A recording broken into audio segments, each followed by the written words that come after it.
Two sisters, one basement, and a father who went downstairs and never came back. Neighbors heard noises, authorities ignored it. What was hidden beneath that house wasn't just a crime, it was a family-made nightmare. This is the Byrd family horror. If you're listening right now, stay with us. Subscribe for more true family horrors, because stories like the Byrd family nightmare are real, and they never truly end. Everyone on Willow Creek Road believed the Byrd house was ordinary. White siding, a narrow porch, a lawn that was trimmed just enough to avoid complaints. From the outside, it looked like a place where nothing ever happened, and that was exactly how the sisters wanted it. Eleanor and Margaret Byrd had lived there their entire lives. After their mother died, neighbors noticed the sisters stopped attending church, stopped hosting dinners, stopped smiling, but no one thought much of it. Grief explains a lot. Silence explains even more. Their father, Harold Byrd, was the only one who truly vanished. At first, people assumed he'd moved away. Some said he'd gone south. Others believed he'd died quietly and the daughters didn't want attention. When asked, Eleanor would offer a thin smile and say, "Our father is resting." She never explained where. What no one noticed, or chose not to, was the basement. The Byrd house had an old cellar door hidden beneath a rug in the kitchen. It led down a narrow staircase of splintered wood and rusted nails. The door was always locked. Always. Even during summer heat waves, when most families used basements to cool down, the Byrd sisters avoided it entirely, except at night. After midnight, faint sounds traveled through the ground. A dull thud, the scrape of metal. Something like breathing, slow and uneven. Neighbors heard it but dismissed it as pipes, or rats, or imagination. The city had denied every complaint filed about that house. The police, when called once, never stepped inside. Below the kitchen, in the damp dark of the basement, Harold Byrd lay chained to a concrete pillar. He had been there for years. The chains were heavy, industrial, not improvised. Whoever bought them knew exactly what they were meant to hold. His ankles were raw, his wrists permanently bruised. A single light bulb hung overhead, switched on only when the sisters came down the steps. They never spoke to him with anger. That was the most horrifying part. Eleanor brought water. Margaret brought food. Sometimes they sat across from him in silence, watching as he ate with shaking hands. Other nights they read aloud. Old journals, medical reports, letters written decades earlier. Documents Harold had tried to hide.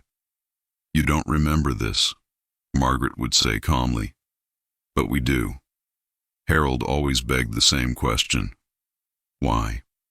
The sisters never answered. Not yet. Because the basement was not a prison. It was a reminder. And the real story, the one that explained the chains, was still waiting to be told. The sisters remembered everything. That was their curse. And their weapon. Long before the chains, before the locked basement and the nightly visits, the Byrd house had learned how to listen. Walls absorbed arguments. Floors memorized footsteps. Doors remembered how hard they were slammed. And two little girls learned when to stay quiet. Harold Byrd was not a monster to the outside world. He worked steady jobs. He paid bills on time. He waved at neighbors. At church, he bowed his head and spoke softly about discipline, responsibility, order. People trusted him because he looked like someone worth trusting. Inside the house, his voice changed. Rules were carved into the air like commandments. Silence at the table. Eyes down. No questions. No crying. Punishments were not loud. They were methodical. A locked bedroom. A missed meal. Hours of standing still in the dark. Things that left no bruises. No marks that teachers or doctors could point to. But pain does not need proof to exist. Eleanor was the older one. She learned to protect Margaret by absorbing attention, taking blame, becoming invisible when necessary. Margaret learned to watch, to memorize patterns, to notice which version of their father came home each night. Their mother knew something was wrong. She tried to leave once. Suitcases were packed quietly. A car was borrowed. The girls were told to put on their shoes. But Harold found them in the driveway before the engine could start. There was shouting that night. A neighbor called the police. Harold smiled at the officers and explained it was a family misunderstanding. After that, their mother became ill. The doctor said stress. The records said complications. The girls said nothing. When she died, Harold did not cry. He only tightened the rules. Years passed. The girls grew up inside the same walls that had raised them. They went to school. They graduated. They never moved out. Harold said family stayed together. Family endured. Then one night, Eleanor found the old box in the attic. Inside were documents Harold had hidden. Letters, reports, statements from long ago. Complaints that had gone nowhere, a sealed investigation, a recommendation for removal that was never acted upon, names of officials who chose silence instead of action. Margaret read every page without blinking. He knew, she whispered, and they knew. That was when the plan stopped being a thought and became a decision. They did not act in rage. They acted in patience. Chains were ordered under a false name. A lock installed beneath the rug. They waited for a night when Harold was tired, when his voice had lost its edge. They offered him tea. They smiled. He never saw the basement door open. When he woke up in chains, he screamed. The sisters did not. "We're not hurting you," Eleanor said softly that first night. "We're remembering." And memory, they believed, was the only justice left. Time moves differently underground. In the basement, days did not pass. They dissolved. Harold Byrd learned this quickly. Without windows, without clocks, without voices except his own, time became a shapeless thing. The light bulb flicked on only when the sisters descended the steps, and those moments became the only markers of existence. At first Harold fought. He rattled the chains until his voice broke. He threatened. He pleaded. He promised change, forgiveness, money, anything he thought might loosen the iron around his ankles. The sisters listened with the same calm expressions they had learned as children. They never argued. Eleanor kept a notebook. Every visit was documented, what Harold said, how he said it, how long he begged before he went silent. Margaret monitored his health with unsettling precision. Water intake, food portions, weight loss, fever, pain. "We don't want you to die," Margaret said once, adjusting the light. That would end it too soon. Harold realized then that survival was not mercy. Above him, life continued. The sisters went to work. They paid taxes. They attended town meetings. When asked about their father, they repeated the same line. "He's resting. He prefers privacy." People respected that. They always had. The neighbors still heard sounds at night. But sounds can be explained away, especially when no one wants to believe what they might mean. Years blurred together. Harold's hair thinned. His voice weakened. He spoke less. Instead, he listened. To footsteps. To the creak of stairs. To the distant hum of the house that had become his witness. Sometimes the sisters read to him. Not books. Records. Margaret would sit on a stool and recite dates, times, locations.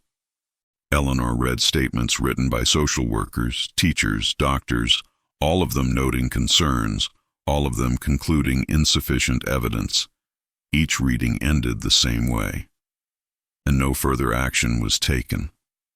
Harold tried to deny it at first. Then he tried to justify it. Then he tried to forget. But forgetting was impossible when memory was the only thing feeding him. One winter night, the power went out. The basement went dark. Harold screamed, convinced he had been abandoned to die. Minutes passed. Then hours. When the light finally returned, Eleanor stood at the bottom of the stairs holding a lantern. "We were children in the dark, too," she said. "This is just a reminder." That was the night Harold finally asked a different question.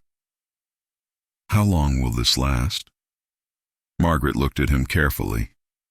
"As long as it takes for you to understand," she replied. He laughed weakly. "Understand what?" The sisters exchanged a glance. "That this isn't revenge," Eleanor said. "It's balance." Above them, the Byrd house remained silent. Below, the chains tightened with age, and somewhere between the two, justice was being rewritten, slowly, deliberately, and without witnesses. The first mistake the sisters made was believing silence could last forever. It began with something small. A water leak. A city inspector was sent to Willow Creek Road after a complaint about moisture seeping into a neighboring property. Eleanor greeted him at the door with practiced calm. Papers were shown. Questions were answered. The inspection was supposed to be routine. Then the man paused in the kitchen. "Do you hear that?" he asked. Margaret froze. From beneath the rug came a sound neither mechanical nor accidental, a low, hoarse cough, followed by the faint scrape of metal against concrete. The inspector frowned. "Basement access?" Eleanor's answer came too quickly. "It's sealed. Old house."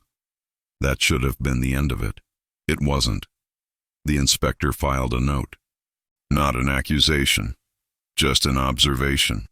That note sat in a digital system for months until it crossed the desk of a junior city clerk with too much time and a sense of unease. The Byrd address triggered old records, archived complaints, forgotten reports. A pattern that had never been completed. A welfare check was ordered. 2 officers arrived on a Tuesday morning. They were polite, apologetic. They asked about Harold Byrd. Margaret smiled. "Our father passed years ago. May we see the death certificate?" Silence settled between the walls. The officers insisted. Eleanor argued. Voices rose. And then beneath their feet, the house betrayed them. A scream. Not loud, not dramatic, just human enough to be undeniable. The rug was pulled back. The door was forced open. And the truth climbed the stairs. The smell hit first, damp air, rust, decay. Then the chains. Then the man attached to them, skeletal and blinking against sudden light. Harold Byrd tried to speak, but his mouth could only form sounds that barely resembled language. The officers stepped back in shock. The sisters did not run. They stood side by side as handcuffs replaced keys, as cameras flashed, as neighbors gathered on lawns whispering the same sentence again and again. How did we not know? At the station, Eleanor spoke calmly. "We didn't hide him," she said. "We kept him." Margaret slid a folder across the table. Inside were copies of every document they had ever read aloud in the basement. Names, dates, signatures. "You were told," she said quietly. "All of you were." The case exploded. Media called it horror. The city called it an anomaly. Psychologists argued motive. Prosecutors debated charges. The sisters were labeled monsters by some, victims by others. Harold Byrd was taken to a hospital. He died 3 days later. The cause was listed as complications from prolonged confinement. No one wrote justice on the form. During the trial, the sisters never denied what they did. "We didn't escape," Eleanor told the court. "We endured." The verdict was complicated. The sentence, lighter than expected, Public opinion violently divided, but the most unsettling detail came after. When the Byrd house was emptied, inspectors found something carved into the concrete pillar where the chains had been anchored. A single sentence, etched deeply by a shaking hand. Now you hear me. The Byrd house was sold 6 months after the trial. No one wanted it at first. Realtors avoided the listing. Neighbors crossed the street when they passed it. The city replaced the basement door, repainted the kitchen, tore out the old rug. But some things cannot be renovated away. Sound, for example. The new owners lasted 11 days. They reported hearing footsteps beneath the floor after midnight. Slow, uneven, as if someone were pacing a short distance over and over again. On the 3rd night, they heard coughing. On the 7th, a voice, weak, strained, begging for something they couldn't understand. The city dismissed it as stress. Again, the sisters were sent to separate correctional facilities. Eleanor began writing. Margaret refused interviews. Neither appealed their sentence. When asked by a journalist if they felt remorse, Eleanor paused for a long time before answering. "No," she said. "Only exhaustion." Harold Byrd was buried in a public cemetery. No headstone, no family name. The city closed the case, satisfied that the nightmare had ended. But nightmares rarely end cleanly. Years later, a documentary revisited the story. Old neighbors were interviewed. Officials avoided the camera. Experts debated morality, trauma, justice. Viewers argued in comment sections late into the night. And some noticed something strange. In the background of one interview, filmed inside the empty Byrd house, a sound could be heard beneath the floor. A faint metallic scrape. Rhythmic, familiar. The producers cut it from the final release. They said it was interference. Eleanor was released first. She moved to a small town under a different name, worked quietly, paid her bills, smiled politely. At night, she slept with the lights on, not because she was afraid of the dark, but because silence reminded her too much of the basement. Margaret never left. She remained incarcerated, declining parole hearings. When asked why, she answered with the same calm precision she had used underground. Some places are easier to survive than others. On the anniversary of Harold Byrd's death, a letter arrived at the old address on Willow Creek Road. No return name. Inside was a single sentence typed neatly. Balance was never meant to feel like peace. The house still stands. And if you listen closely, late enough, quiet enough, some say you can hear chains tightening in the dark, not as punishment, but as memory.